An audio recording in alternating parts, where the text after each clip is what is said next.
আগামী বৃহস্পতিবার সকাল 10টায় প্রাথমিক বৃত্তির ফল প্রকাশ।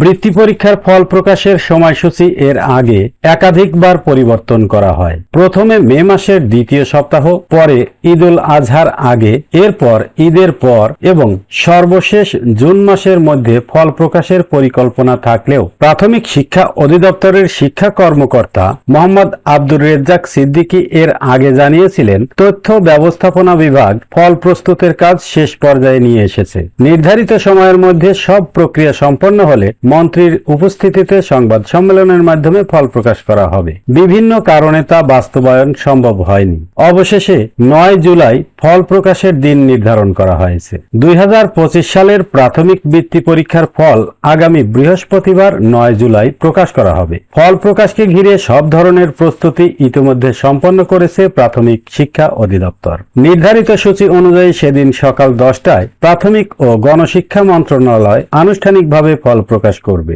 মঙ্গলবার 7 জুলাই প্রাথমিক শিক্ষা অধিদপ্তরের প্রশাসন বিভাগের উপপরিচালক ASM সিরাজউদ্দৌহা বিষয়টি নিশ্চিত করে জানান, ফল প্রকাশের সব প্রস্তুতি শেষ হয়েছে এবং পূর্ব ঘোষিত সময়সূচি অনুযায়ী বৃহস্পতিবার সকাল 10টায় মন্ত্রণালয় থেকে ফল প্রকাশ করা হবে। এর আগে প্রাথমিক ও গণশিক্ষা মন্ত্রণালয়ের অনুষ্ঠিত এক বৈঠকে 9 জুলাইকে ফল প্রকাশের সম্ভাব্য তারিখ হিসেবে চূড়ান্ত করা হয়। ওই বৈঠকে শিক্ষা ও প্রাথমিক ও গণশিক্ষা উপদেষ্টা ডক্টর আ.ন.ম এহসানুল হক মিলন দ্রুত ফল প্রকাশের নির্দেশনা দেন। পরে প্রাথমিক শিক্ষা অধিদপ্তর জানায়, জুলাইয়ের দ্বিতীয় সপ্তাহের মধ্যে ফল প্রকাশের পরিকল্পনা রয়েছে এবং 9 জুলাই প্রস্তাব অনুমোদন পায়। অধিদপ্তরের দেওয়া তথ্য অনুযায়ী এবার সর্বমোট 82,500 শিক্ষার্থীকে বৃত্তি প্রদান করা হবে, যার মধ্যে সরকারি প্রাথমিক বিদ্যালয়ের শিক্ষার্থীদের জন্য 66,000 এবং বেসরকারি বিদ্যালয়ের শিক্ষার্থীদের জন্য 16,500টি বৃত্তি